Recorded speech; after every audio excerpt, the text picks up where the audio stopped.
오늘은 야고보서 이제 세 번째 시간이죠. 오늘 말씀은 굉장히 심플합니다. 말을 많이 하지 말고 듣기를 많이 해라. 그리고 성내지 마라. 라는 게 끝이에요. 네, 말씀은 여기서 마치겠습니다. 간단하죠. 사실 이게 오늘 말씀의 골자인데요. 문제는 뭐냐면 이렇게 간단해 보이는 겉면을 우리가 삶에 적용시키기가 쉽지 않다는 거예요. 왜요? 우리는 생각보다 많은 화를 내면서 살거든요. 운전 중에 갑자기 끼어드는 차량을 보고 화를 내죠.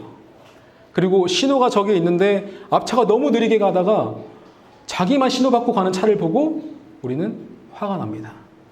또 어떤 화가 있어요? 직장 생활 중에 너무나 이기적으로 자기만 생각하는 그 사람을 보면서 막 화가 치밀어 올라요.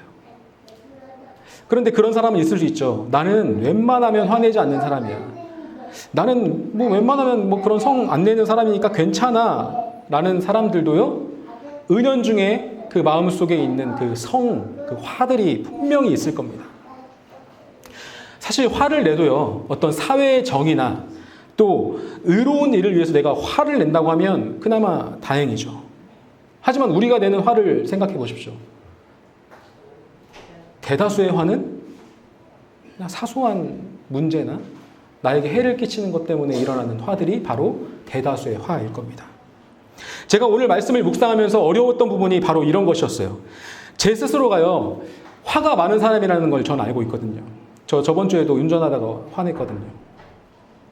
말을 더디하고 성내지 말라고 전하면서 저는 스스로 화내고 인상 찌푸리는 사람이라는 것을 제가 알고 있기 때문에 이 말씀을 제가 준비하면서 너무 힘들었어요. 이 말씀대로 살지 못하는데 어떻게 내가 전할 수 있나. 근데 생각해 보니까 저뿐만이 아니라 모두가 실천하기 힘든 말씀인 것 같더라고요. 그래서 저는요, 이 사도 야고보가 이 당시 독자들에게 왜 이 말씀을 전했을까? 이 지키기 힘든 이 말씀을 왜 전했을까? 라는 그 물음에서부터 다시 시작해 봤어요.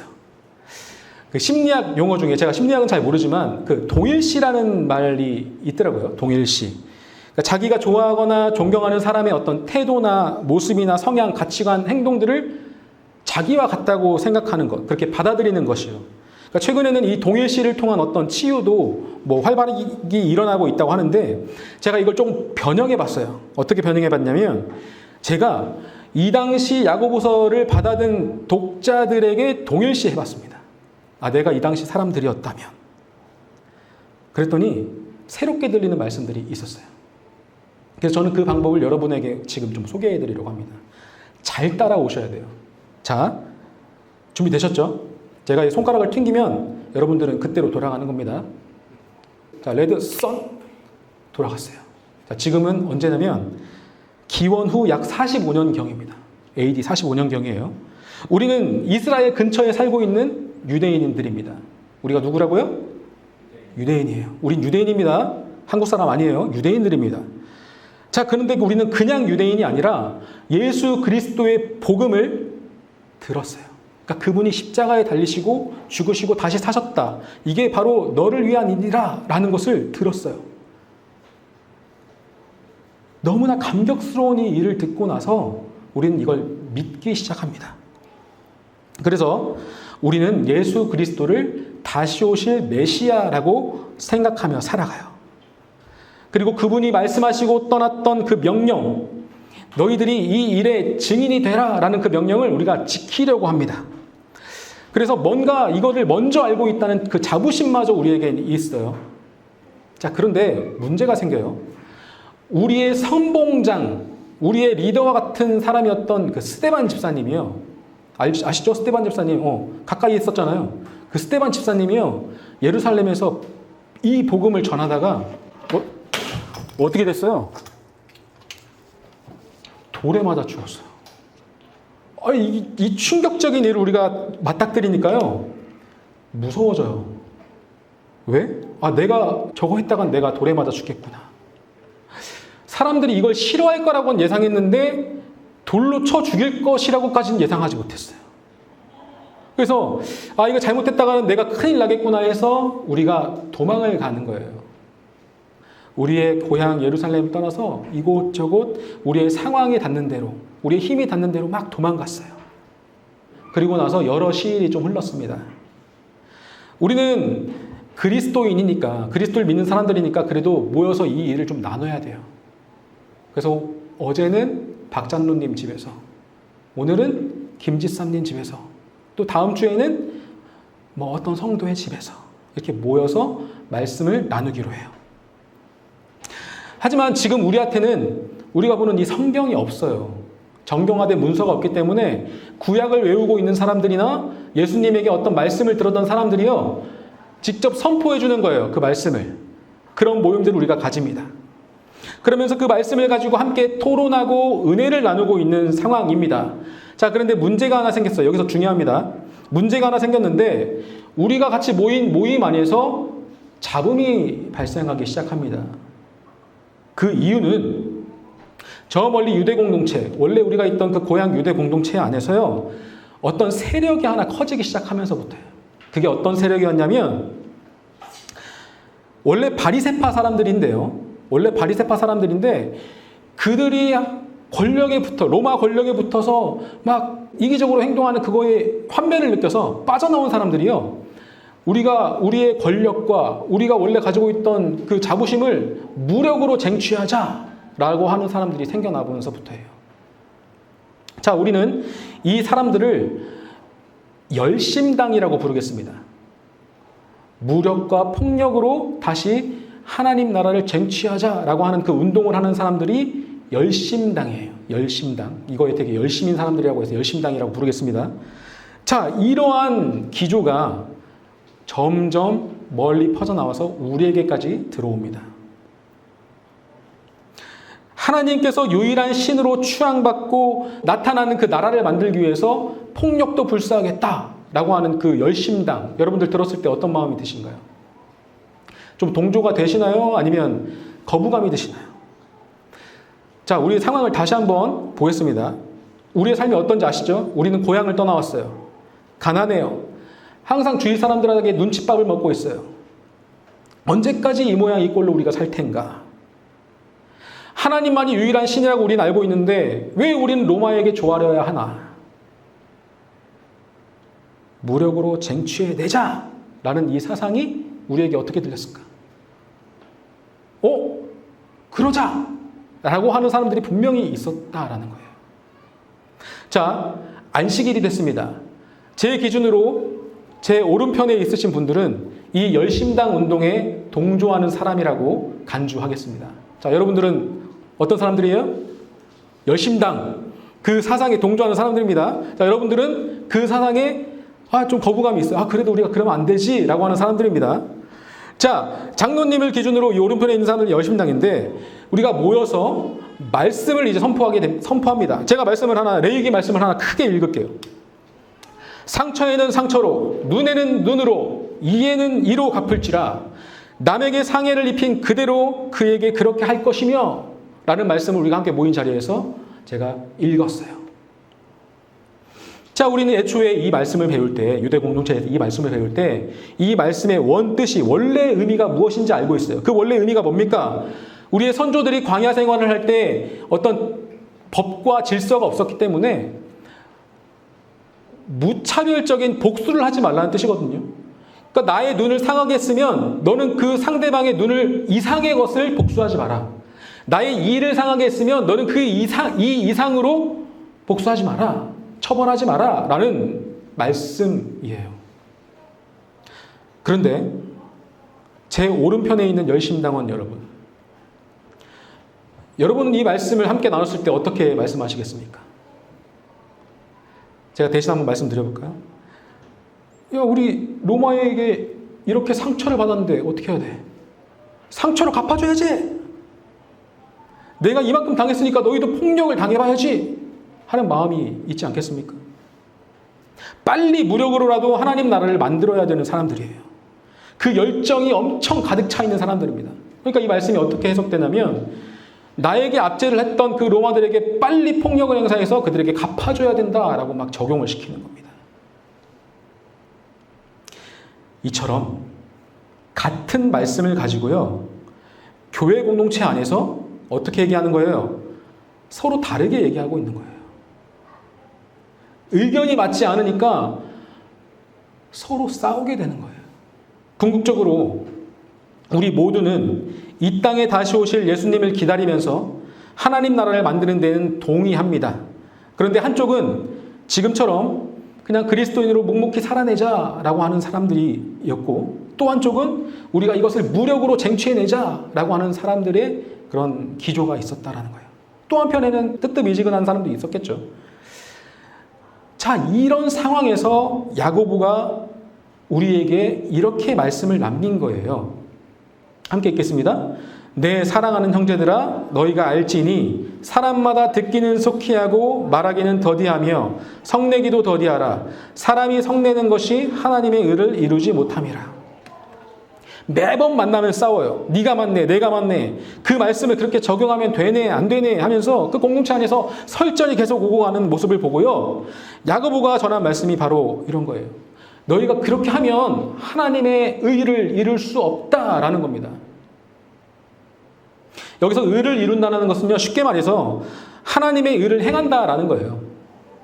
즉, 각자가 생각하는 말만 떠들고 의견이 맞지 않는다고 성내는 것이요, 절대로 하나님께서 인정하는 의로운 행위가 아니다라고 하는 겁니다. 제가 이 당시에 열심당원에 있던 사람들이라고 동일시하고 이 말씀을 받아들였다고 생각하니까 저는 이런 생각이 들더라고요.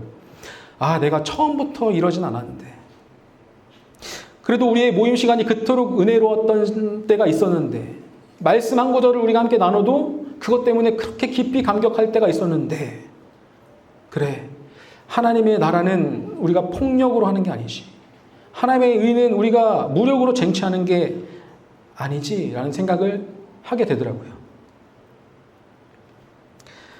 자, 이제 우리의 현실로 다시 돌아오겠습니다.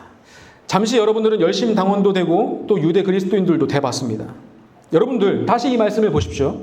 여러분들에게 이 말씀 구절이 어떻게 들리십니까? 단순히 그냥 사회에서 너 말 적당히 해, 너 화내지 마, 이렇게 들리십니까? 아닐 거예요. 이 말씀에서 중요한 것은요, 하나님의 의가 나타나는 일에는 다툼과 분노, 폭력과 무력이 있어서는 안 된다라는 거예요. 나는 평소에 말을 많이 하지도 않아. 나는 평소에 화를 잘 내지도 않아. 라는 그렇게 생각하시는 분들도 계시죠. 그럼 괜찮은 건가? 그렇지 않습니다. 진짜 문제는요, 악한 것들, 더러운 것들은 내가 의도하지 않아도 제거하지 않으면 차고 넘친다라는 거예요. 21절 말씀 함께 읽겠습니다. 그러므로 모든 더러운 것과 넘치는 악을 내버리고 너희 영혼을 능히 구원할 바 마음에 심어진 말씀을 온유함으로 받으라. 여러분, 성내는 것이 아니더라도 이 모든 더러운 것과 넘치는 악은요, 내가 의도하지 않아도 막 차오른다는 겁니다. 저와 친한 친구 목사님 중에 그 삼리에서 사역하고 계시는 분이 계세요. 근데 그분이 그 도심에서 좀 떨어져 있는 교회다 보니까요, 그 교회 내에 나무도 있고 풀도 있고 그런 정원들이 잘 가꿔져 있거든요. 그래서 매일매일 루틴처럼 하는 그 일이 뭐냐면 그 잡초를 뽑고 가지를 치는 일을 매일매일 해요. 그래서 하루는 담임 목사님에게 이렇게 여쭤봤대요.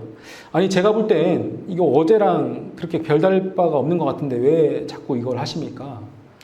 좀 힘들지 않으세요? 라고 여쭤봤더니 그 담임 목사님께서 이렇게 말씀하셨다고 합니다. 그 잡초가요, 내 마음 같대요. 그러니까 신경 쓰지 않으면 나도 모르는 사이에 매일매일 이가 자라나서요, 원래 자라야 되는 그 건강한 풀들이 자라나지 못하게 한대요. 그래서 나는 이걸 매일 쳐주고 매일 뽑는다라고 말씀하신다고. 깊이 공감했습니다. 악한 마음과 더러운 마음은요, 내가 악한 마음을 먹어야지 하고 생기는 게 아니에요. 내가 더러운 일을 행해야지 하고 행하는 게 아니에요. 애초에 이런 마음은 내가 신경 쓰지 않으면 차고 넘친다는 거예요. 매일매일 자란다는 겁니다. 그래서 야고보는 어떻게 얘기하는 거예요? 그런 것들을 버리기로 작정하고 너희들에게 이미 들려진 말씀을 온유함으로 받으라 라고 말씀하고 있는 거예요. 여러분, 여기서 온유하다라고 하는 것은요, 우리가 그 영어 성경을 보면 이렇게 해석이 되어 있더라고요. 험블이라고 되어 있어요. 험블이라고 되어 있더라고요. 험블은 뭡니까? 겸손이에요. 겸손. 겸손이죠. 오늘날에는 겸손을 미덕이라고 얘기하지만 이 당시 사람들, 이 당시 그리스 로마 사회에서는요, 겸손한 사람을 되게 약점 있는 사람이라고 생각했어요. 겸손하면 안 되는 시대였어요. 그래서 베드로가 처음이자 마지막으로 예수님께 역정을 냈던 그 순간도 어떤 때였습니까? 예수님께서 겸손을 보이셨을 때 역정을 냈어요. 그 큰 권세에 있으신 분이, 그 나를 구원하시고 이 세상을 심판하실 그 분이 가장 겸손한 자리로 내려가셨을 때 내가 죽어야 한다 라고 말씀하셨을 때 역정을 냈어요. 왜요? 그분은 겸손하면 안 되거든요. 그분은 약점을 보이시면 안 되는 분이거든요. 그런데 예수님의 사역은 언제 이루어졌습니까? 그분이 가장 겸손한 모습으로 계셨을 때 예수님의 사역이 이루어졌어요. 하나님의 의를 이루는 유일한 방법은요, 그 겸손한 마음으로 말씀을 내가 받아들일 때 그때 하나님의 의를 이룰 수 있는 거예요. 자, 이러한 마음으로 말씀을 받아들였다면 그것으로 족하냐? 야고보서에서 가장 키포인트 되는 말씀이 이제 나오죠. 제가 읽겠습니다. 너희는 말씀을 행하는 자가 되고 듣기만 하여 자신을 속이는 자가 되지 말라. 여러분, 이 당시 사람들이 오해하고 있었던 게 있었습니다. 지금은 기독교의 어떤 교리로 정형화된 그 이신칭의, 이신득의라는 교리가 있죠. 너희가 믿음으로 의롭다함을 받는다. 예수님의 구원 사역을 믿음으로 우리는 의롭다함을 얻었어요. 바울이 이것을 엄청 강조합니다. 그러니까 사람들 안에서 어떤 마음이 생기냐면, 그래, 난 이 사실을 이미 믿었으니까, 난 이제 구원받았으니까 됐어 라는 그런 마음들이 생겼다라는 거예요. 그렇기 때문에 어느 정도 세속화된 나를요, 스스로 합리화하는 사람들이 있었을 거라고 하는 거예요. 하지만 이들이 간과했던 사실은 뭐였습니까? 바울이 이 말씀을 전한 사람들은 그 대상은 누구였어요? 원래 믿지 않는 사람들이었어요. 그리스도를 전혀 모르는 사람들이었습니다. 그 사람들에게 말씀대로 행하라 라는 말은 전혀 필요가 없는 말이에요. 먼저 말씀을 듣고 먼저 예수 그리스도를 전하고 먼저 믿게 하는 것이 가장 중요했기 때문에 바울은 믿음으로 구원을 받는다라는 말씀을 먼저 전할 수밖에 없었다는 거예요. 아직도 많은 그리스도인들이 바울의 가르침과 이 야고보의 가르침을 상충된다고 여기고 있는데 이것은 오해입니다. 바울도 그가 기록한 서신에서는요, 믿는 자들을 향해서 이렇게 얘기하고 있습니다. 함께 읽겠습니다. 하나님 앞에서는 율법을 듣는 자가 의인이 아니요 오직 율법을 행하는 자라야 의롭다 하심을 얻으리니. 믿음을 통해 의인으로 일컬음을 받는다.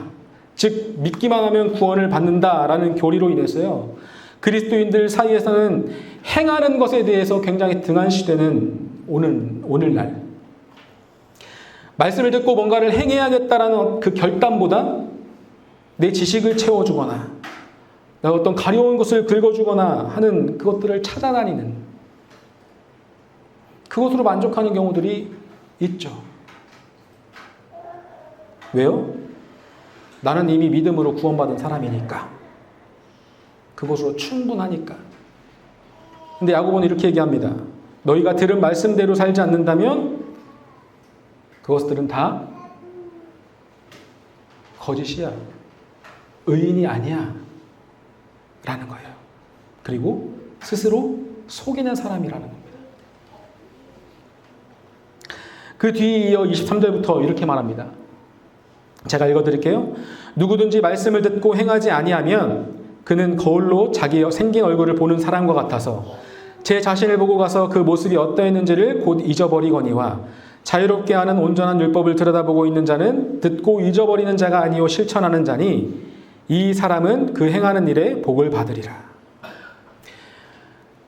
우리 식사 후에 종종 거울을 보죠. 왜 봅니까? 우리 이 사이에 뭐가 꼈나 안 꼈나라고 보죠. 근데 음식물이 껴있는 것을 발견하거나 어떤 이물감을 느끼면 우리는 어떻게 합니까? 빼내야죠.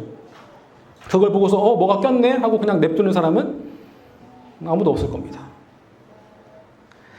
진짜 그리스도인은 거울을 보고서요, 이 티끌을 빼내는 사람이라는 거예요.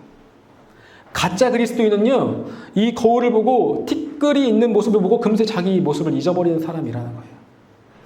그냥 그 티끌 때문에 이가 썩을 때까지 내버려 두는 사람은 가짜라는 겁니다.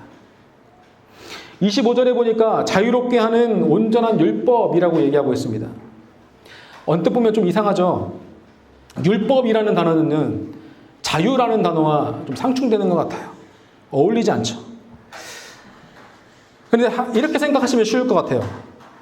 가끔 우리가 예배 후에 식사할 때 어린 아이들이 피아노를 치죠. 가서 쿵쾅쿵쾅 칩니다. 그때 굉장히 귀엽죠. 그런데 여러분들 그런 쿵쾅쿵쾅 소리를 10분 이상 들으라고 하면 들을 수 있으시겠습니까? 못 들을 거예요. 왜요? 자유롭게 치지만 거기엔 법칙이 없어요. 거긴 질서가 없어요. 정해놓은 코드 안에서 치는 것이 아니기 때문에 아름다운 선율이 없어요. 예배 반주자가 피아노를 치는 것이 왜 듣기 좋고 왜 아름답습니까? 정해진 코드 안에서, 그 법칙 안에서 자유롭게 연주를 하기 때문에 그래요. 아무런 법칙을 익히지 않고 그냥 자유롭게 건반을 치는 것과 완전히 다른 상황입니다. 말씀을 따라 산다는 것이 바로 이런 거예요. 이 율법을 지키고 말씀을 행한다는 것이요, 언뜻 생각하면 나를 억압하고 통제하고 자유롭게 하지 못하는 것 같지만, 말씀을 행하면서 사는 것만큼 내 삶이 자유롭게 연주될 수 없다는 것. 야고보는 그러면서 마지막으로 구체적인 이 일을 행하라 라고 얘기합니다. 그 행하라는 말씀이 무엇인지 우리가 함께 읽어보겠습니다. 누구든지 스스로 경건하다 생각하며 자기 혀를 제갈 물리지 아니하고 자기 마음을 속이면 이 사람의 경건은 헛것이라. 아버지 앞에서 정결하고 더러움이 없는 경건은 곧 고아와 과부를 그 환난 중에 돌보고 또 자기를 지켜 세속에 물들지 아니하는 그것이니라. 여러분, 이 당시 유대 출신 그리스도인들이 얼마나 엄격하게 그 제의의식을 지켰겠습니까? 금식을 하거나 기도를 하거나 말씀을 외우는 거, 이런 종교적인 행위들로 인해서요, 실제로 스스로 경건하다라고 생각했던 사람들이 많았을 겁니다. 그런데 그런 사람들에게 야고보는 일침을 날리는 거예요. 이 말씀을 영어 성경을 보면요, 경건하다라는 단어가 religion이라고 번역이 되어 있습니다. religion은 무엇입니까? 종교죠. 종교라는 뜻이에요. 달리 말하면 이 당시 유대 그리스도인들 중에는 상당히 많은 사람들이 스스로 종교적인 사람이다라고 생각하는 사람들이 많았다라는 거예요. 뭐 때문에?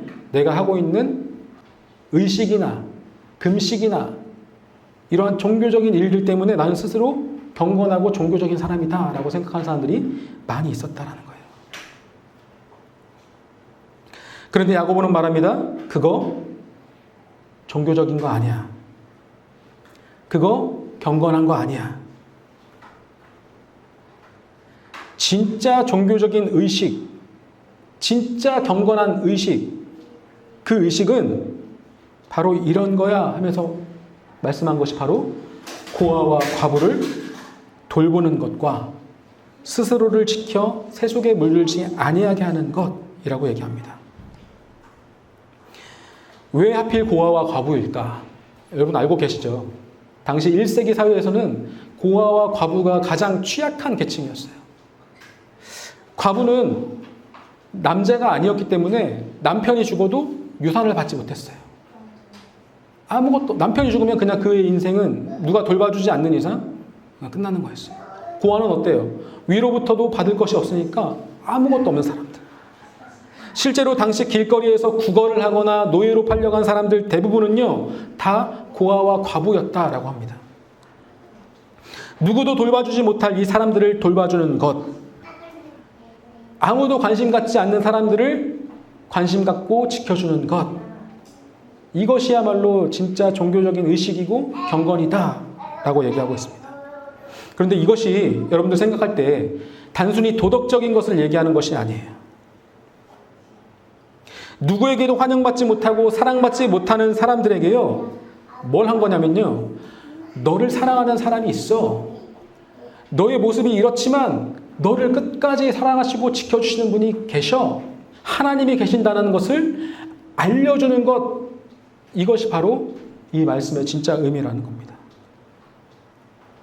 오늘날로 따지면 아무리 열심히 예배를 드리고 아무리 많은 설교를 찾아서 듣고 그 말씀을 또 읽어보고 이러한 행위들이요, 나를 경건한 사람, 나를 종교적인 사람으로 만들어주지 않는다라는 겁니다. 여기까지 제가 말씀을 묵상하면서 들었던 생각은, 저는 생각보다 종교적인 사람이었더라고요. 말씀을 공부하고 말씀을 함께 이렇게 나누는 자리에 선다고 해서요, 제가 굉장히 종교적인 사람, 경건한 사람인 줄 알았습니다. 대학원 3년 시절 동안 빠짐없이, 하루도 빠짐없이 새벽 기도를 나갔다고 해서 저는 꽤나 종교적인 사람인 줄 알았어요.